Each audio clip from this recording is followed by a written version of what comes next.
एगो इन्हें बहुत सारी भौजाई लोग बैठल बा। अच्छा नया नया ब्याह भइल होई तो अपना सैया जी के देख के बस एक ही बतिया कहले हुई है। लेकिन जानते हैं, लेकिन बस 2 ही मिनट बोलेंगे। मैं देख रहा हूँ कि बहुत देर से जितने भी हमारे पुरुष ने सब कार्यक्रम देख रहे हैं और जितने भी महिलाएं हैं ना बार बार अपना चप्पलवा देख रही है, कोई ससुरा उठा के तो नहीं ले गया। महिलाओं को आपने समझ क्या रखा? महिलाएं क्या मैं बताऊं? आपकी महिला कहना है कि चट्टानों की चट्टानी बन सकती हैं और मौजों की रवानी बन सकती हैं। ये महिलाएं चट्टानों की चट्टानी बन सकती हैं और मौजों की रवानी बन सकती हैं, और जिस दिन जिद पे आ जाएंगे हिंदुस्तान की महिलाएं उस दिन झांसी की रानी बन सकती हैं। सुनिए एगो बात मेरा भी सुनिए।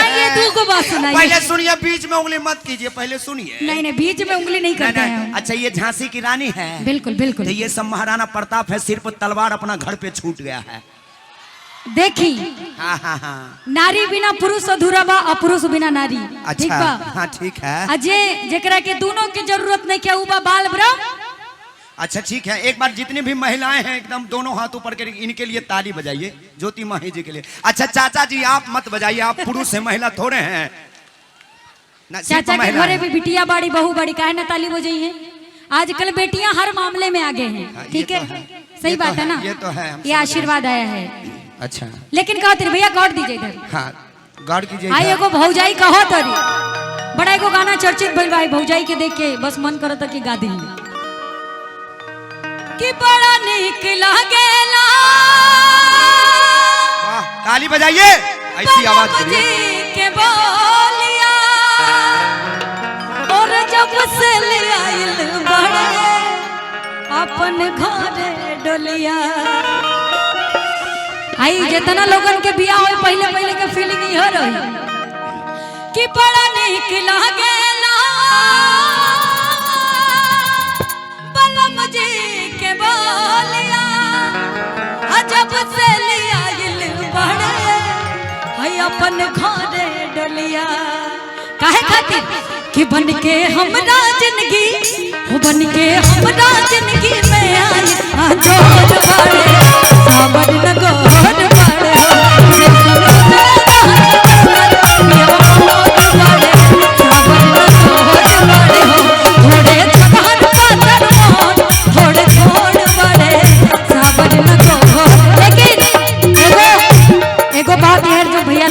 खातिर कितना प्यारा है ये चेहरा जिस पे हम मरते हैं। कितना प्यारा है ये चेहरा जिस पे हम मरते हैं। ये न जाने के इसे कितना प्यार करते हैं कि जैसा न सोचल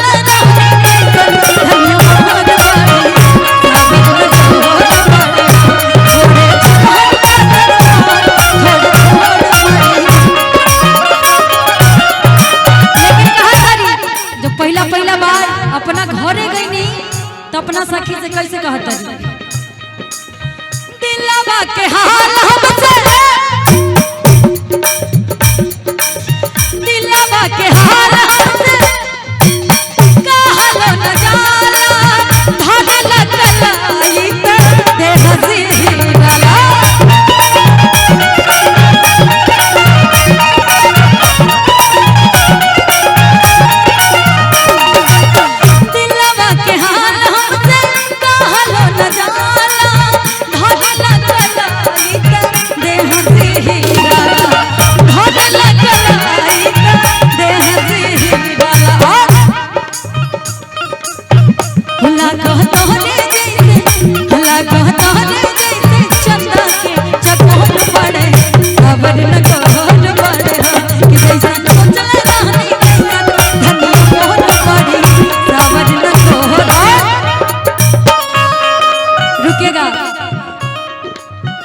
धीरे धीरे कहल जाला कि कोनो भी चीज एगो कहावत नहीं है, इश्क और प्यार का, इश्क और प्यार का मजा लीजिए, थोड़ा इंतजार का मजा लीजिए, थोड़ा इंतजार का मजा लीजिए। इश्क और प्यार का, इश्क और प्यार का मजा लीजिए।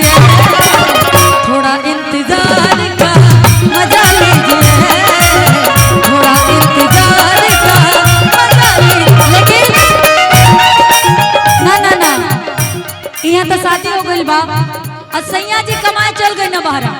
सैया जी बहरा कमाए चल गए ने और वो अपना पति देव से फोनवा पे कहा तरी ये राजा जी कैसे कोना भाव में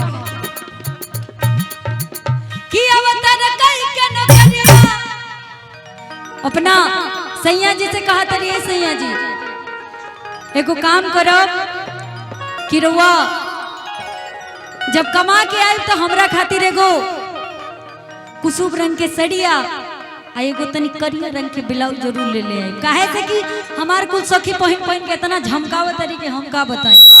आ कैसे कहा तरी कि अवतार कई के नौकरिया अरे अवतार कई के नौकरिया आ जाके कहनी लिहा तू बजरिया कुछ बदन दिया राजा जी ब्लाउज करिया राजा जी करिया राजा जी ब्लाउज करिया राजा जी अवतार कई के नौकरिया अवतार कई के नौकरिया जाके कहनी लिहा तू बजरिया कुछ बदन दिया राजा जी ब्लाउज करिया राजा जी कुछ बदन दिया राजा जी ब्लाउज करिया राजा जी।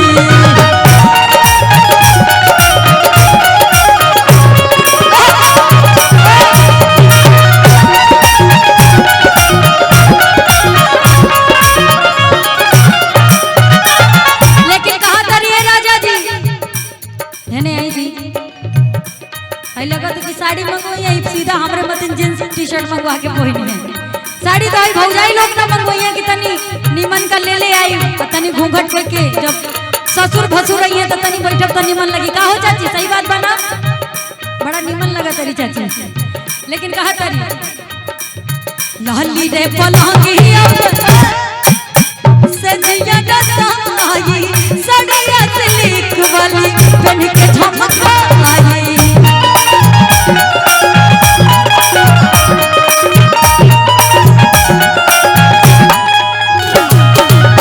लाली रे पलंगिया पे सजिया दसाई सड़िया सिल्क वाली पहन के झमकाई सड़िया सिल्क वाली पहन के झमकाई सड़िया सिल्क वाली। लेकिन एगो भाव वहीं से जो सज के सवारी के तू चल बुत के हुन के हुके मन पगला जाई हो पगला जाई हो अपनी आधी बनिया जाई।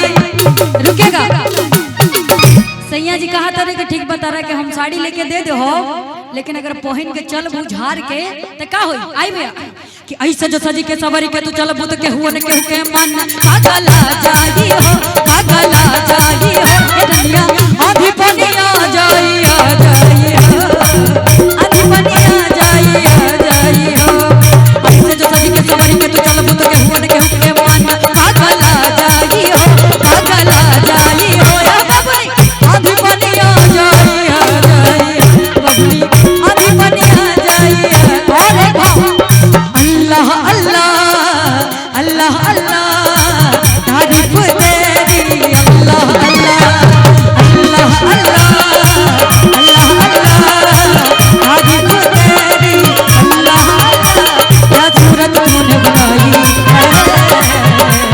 है राह सारी खुदाई क्या सूरत तूने बनाई है राह सारी खुदाई है राह होगी देख के तेरी कारीगरी अल्लाह अल्लाह अल्लाह अल्लाह तारीफ तेरी अल्लाह अल्लाह कुछ रंग सड़िया राजा जी गला कुछ रंग सड़िया राजा जी। लेकिन कहा तारी अपना सैया जी से देख के तूने मन लिहा देख के तूने मन लिहा भले लगे दाम हो फोटो पहले भेजिया अभी अदब बोली राम हो